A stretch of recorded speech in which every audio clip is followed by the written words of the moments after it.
kind of a first half recap, including the last series out, the home series with Colorado College. You get a couple of ties in that one and split the shootout. So, kind of your synopsis of that first half. Yeah, I mean, obviously that last weekend you would have loved to have found a way to get a win, especially that Saturday night game. And we felt like, and then certainly going back and watching it and then looking at, some of the analytics and just the way we played after the game, we felt like it was a game where we probably, should have and needed to come out with better than what we did. I think, you know, again, with our main focus being the growth of our culture, um, the buy-in of our core values and who and what we're going to be every day, game in and game out, every practice, every lift. I think, as far as the things behind the scenes that maybe aren't seen as much in public, and just more of how these guys go about their business on a day-to-day basis, I think we're going in a really good direction. I think the fact that we're 10-6-2 and nobody around here is satisfied with our record. I think that speaks a lot about the direction the program's going, and where we want it to go. The expectations here are high, the standards here are extremely high, and until we meet or come extremely close to meeting those day in and day out, like nobody's going to be satisfied. So I think there's a lot of things that we would celebrate from the first half. The majority of those things are a lot of things that go on behind the scenes. Some of the first half grade reports of our guys, just the way these guys interacted on campus, the amount of hours they put in community service and represented Miami University. Like I said, the way they go about it every day in practice, how intentional they are with meetings and skill sessions and workouts with Gord and everything else. Like, I think there's a lot there that we want to continue to build on, and that we're really proud of. And I think as far as our game goes, like I said, we know who we want to be and what we want to be. I think we've taken some steps in the right direction. We've got a long way to go, but we knew that coming in, and there's certainly a lot to be excited about. Speaking of that excitement and sort of how this has gone to this point, you know, you look back at last year, you know what the record was. Three wins last year, not too many more the year before, and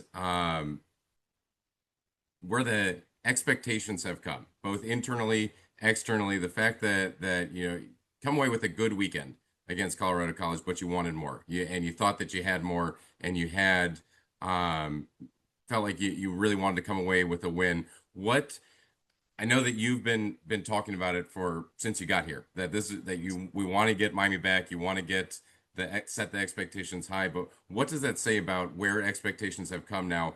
That might have been a celebration to come away to get to a shootout last year to this point this year, thinking we need more, we want more, and we were right there. What does that say about the way expectations have risen? Yeah, I mean, I think it's started with the type of guys that we recruited here and the guys that we kept around here. And again, you've heard us talk about character and compete level, um, you know, till we're blue in the face. Like it starts with that. And when you have those type of guys around, the expectations naturally are going to become high because they're so competitive and they have such a high, expectation of themselves, and in turn of each other. And then I think it's, really from when we started together with this group, directly on campus, we've talked about a ton just kind of what our core values are and what our standards are. And, we've shown those, we've defined those. Obviously we had a leadership development team come in and kind of solidify those. Um, and I think there's an understanding here of what that looks like and what that feels like.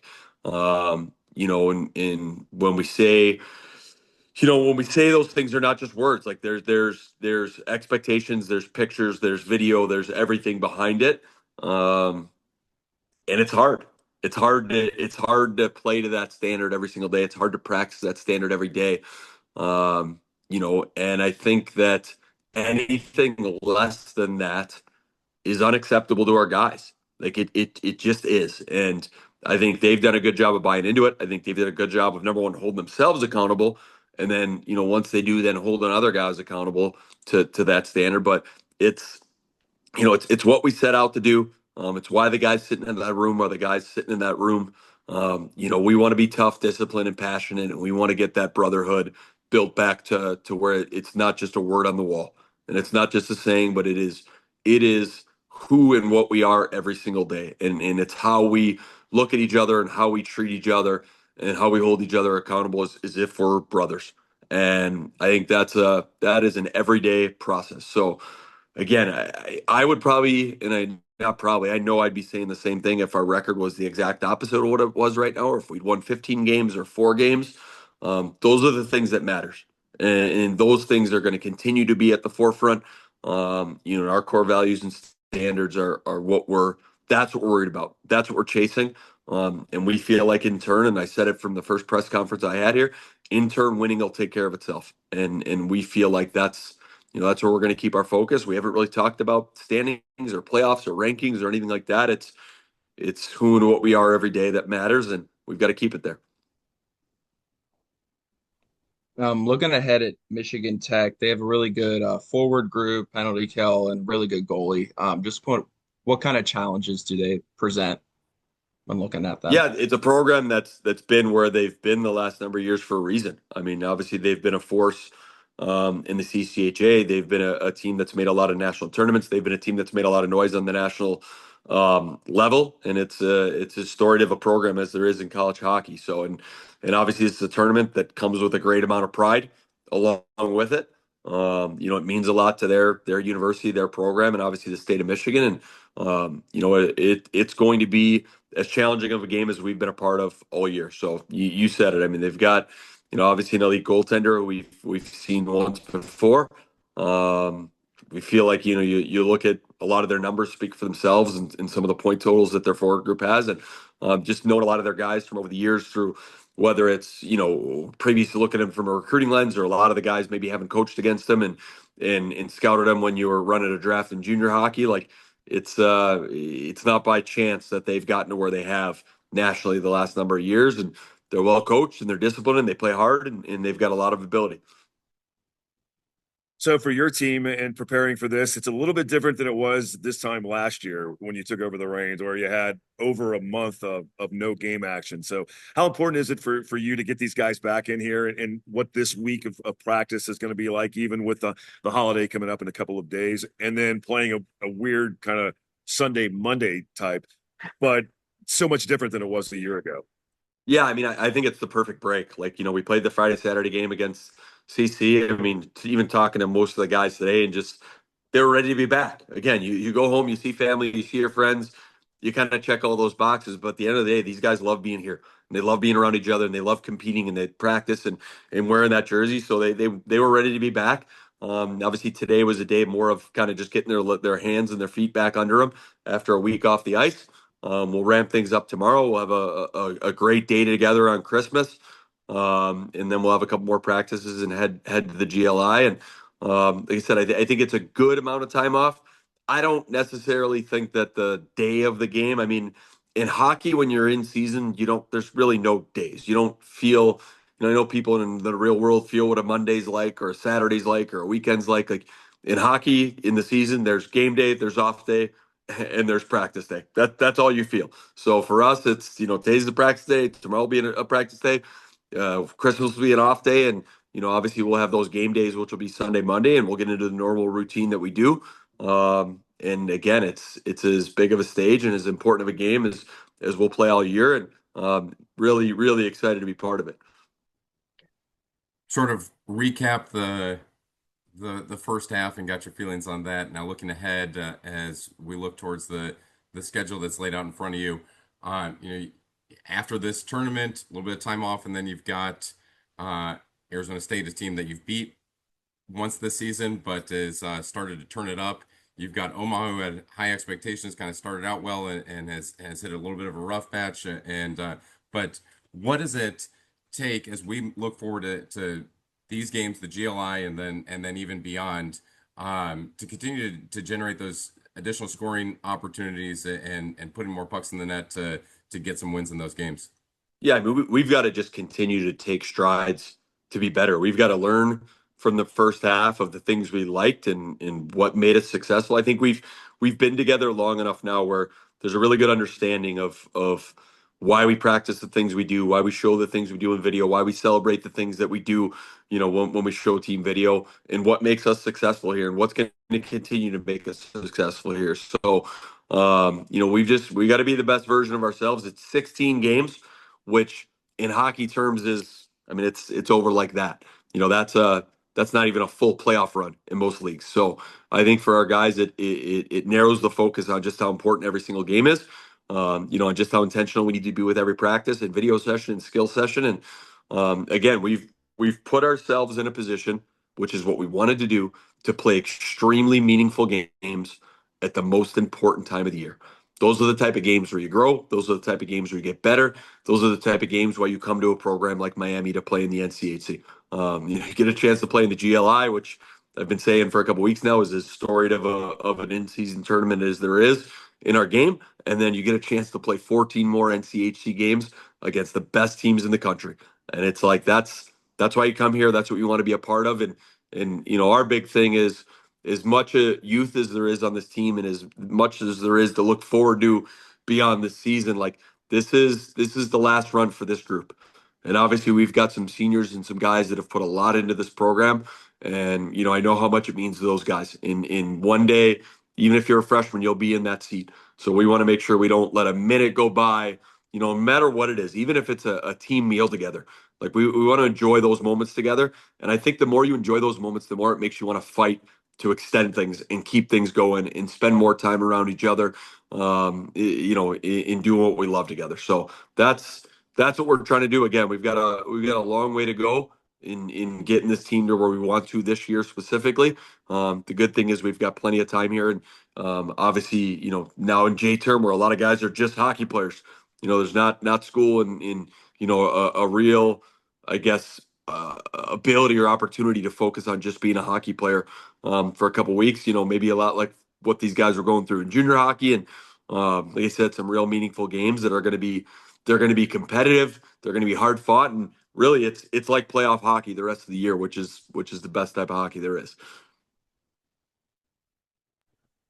Can you kind of speak to the importance of being able to, roll all four lines and just kind of get consistent production up and down the lineup? And it just kind of feels like each line, when they go out there, they kind of have their own identity and role. Just kind of talk about the importance of having that. Yeah, it's something that our staff really is we just believe in it. We believe. I mean, I think if you watch hockey at the highest level, that's what it looks like. The teams that win consistently at the highest level, they're never a one-line team or a one D pair team. Obviously, you're going to have guys that you lean on in different situations. Um, but we think that, on different nights for this team, there's been a different guy or different guys or a different line or D pair that stepped up, or a different goalie. Like we need that. And that's what we think it takes. And that's what we want to continue to be here. We want to be a team that comes at people in waves and plays the same way from the top of our lineup to the bottom of the lineup. And everybody's competitive and everybody works and everyone plays to our standard and our identity and core values. And when we do that, we're a hard team to play against. Like when we've got everybody going, we're able to get everybody over the boards and we're feeding off each other. We feel like that's when we're at our best. So it's a strength of ours when we're going. I also think there comes a lot of responsibility with that, where you don't want to be the guy or the line or the D pair that's not going. And again, it's an everyday thing. It's why again we practice the way we do and work out the way we do. So guys, they know exactly what to expect and they're ready to go and feel capable when it's their turn. And it's something that we want to be a staple of this program. Hey, coach, kind of the unique situation right before the break. You had to make the change and bring in a new goaltender. How is that getting acclimated? How ready will he be? Will we see him anytime soon? Yeah, I mean he's here in practice today. Got all of his medicals in yesterday and moved into the dorms and got to know the guys and was out there for practice today and fully cleared NCAA school, everything like that. Ready to go, and he's a guy we expect to see action here pretty soon. Again, what that goalie rotation will look like, that's gonna be to be determined. But Matisse is here, and we're excited to have him. Hey, Ethan, happy holidays to you, man. Tell us about the first half of the season for you guys, what it's been like for you personally, and how the team has kind of all gelled together in this first half of the season. Yeah, going back to the start of the year, we knew we had a good group and we could do something special this year. And, we're, had a good start to the season so far, but we're starting to get into that back stretch where every game is important. And, yeah, it's crunch time, that's for sure. And we're looking forward to it. Different part of the season. You're out of classes now. Went home for a little while, maybe, or got to see some family. Got back from Ireland not that long ago, getting ready for another in-season tournament. How has sort of this been different for you, or this sort of stretch of the season been different for you from years past, and playing in juniors and before getting to Miami? Yeah, yeah. I mean, it was a bit of a shorter break than normal. Normally we get I got a little bit longer of a break. But I mean, I don't think it's a bad thing. You don't want your break to feel too long. You want to get back at it, um, and feel like it was a bit shorter. Yeah, so that's kind of the mindset I have for it. And, we're really looking forward to, jumping into this tournament and, taking home another trophy. Want to ask you what it kind of takes to be the guy who takes the face-offs and big moments of the game, whether it be on penalty kill or many instances it's been on the start of overtime, then you jump off the board or over the boards. Just what kind of goes into being that player? Yeah, I mean it's kind of a craft I've always worked on since I was a kid. You know, taking face-offs, it gets you out there on the ice in a bunch of situations. So it's something I take pride in, and having the puck on your stick in important parts of the game is super important. So yeah, something I take pride in, and my D thanked me for it, so that's good. But you personally, this year with obviously the rule changes with kids, the Canadian kids being able to play, the Canadian junior leagues being able to play, what was your mindset? Was probably not in your immediate mindset originally to come to the U.S. to play college hockey. How did that all kind of transpire for you?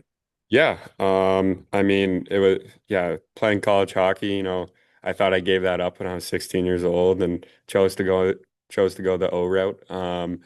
Yeah, and then it was something that we found out later in that year, and it was a blessing for sure, a blessing in disguise for a lot of guys, and it gives guys like us a chance to develop, before we try to make the jump to the next level, and I think it's the best place for me to play right now. And, the NCHC is, the best college hockey there is. So, I'm in the right spot, doing the right things. And, I love being here in Miami. And yeah.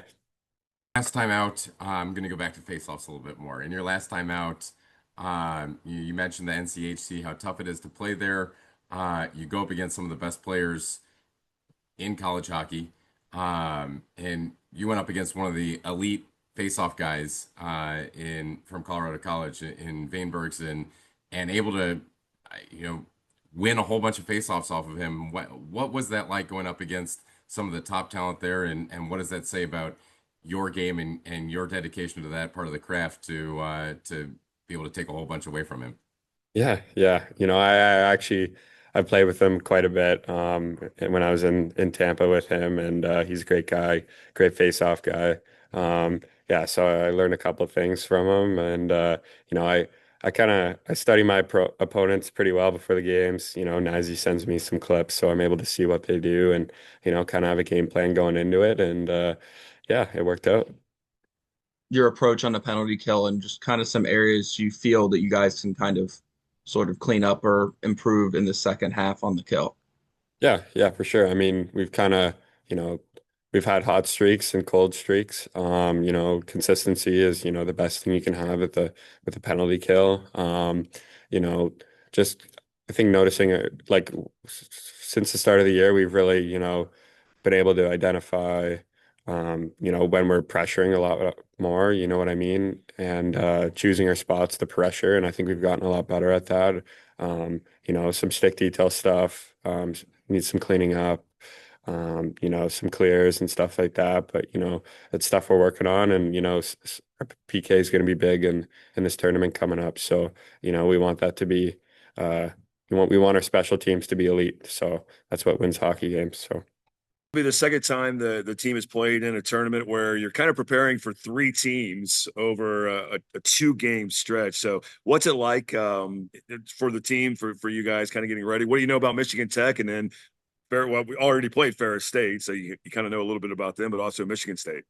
Yeah, I mean they're all great hockey teams. You know, you can't count anybody out of this tournament. We're all great hockey teams. You know, I don't know much about Michigan Tech. I've never played them before, so you know, gonna really listen to the scouting report. But yeah, Ferris, big strong team. Michigan State, highly skilled team. So you know, we're gonna play our physical game, our 200-foot game, and you know, pound their D and you know, create offense from there. How cool has it been to play in these tournaments? The fact that like, you know, you went to Belfast, played in that tournament, the only college hockey tournament that's on the only US college hockey tournament that's on you know, other foreign soil, and then to come back home and about a month later play in one of the, you know, elite traditional well-regarded in-season tournaments in the GLI. What does that mean to your college career and to your season and what you're getting to experience?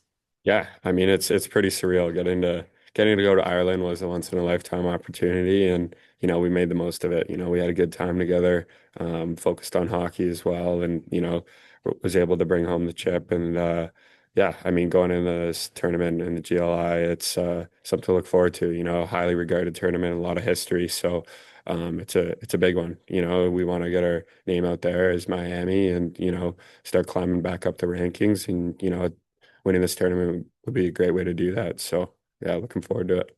As we look ahead at the rest of the season, you part of the hallmarks of this team, you know, you've got some elite scorers, but you're getting a lot of scoring by committee. You've got guys that can score on every line, every D pairing. You've got offensive talent up and down. When you've been successful, those goals have come in bunches. What's it going to take over the course of this season? The competition doesn't get any easier. What's it take over the course of the season to start putting more pucks in the net to come away with some more wins? Yeah, I think the you know the biggest thing is stacking shifts. You know, one line after the other. You can't have two good shifts, and then you know the next two that follow it up. You know they can't be you know you can't be losing momentum off of it. So you know creating momentum off of each other, the line before you, the line after you, stacking shifts, playing in the ozone, stuff like that is really going to help us win. And you know it's a super important factor. You know with all these important games. And, you know, it's crunch time now. So, you know, heading into playoffs, you know, climbing the rankings, stuff like that, you know, establishing, you know, kind of who we are, you know, those momentum swings and, you know, being able to build that throughout the course of a game and, you know, not kind of having a roller coaster of emotions is super important.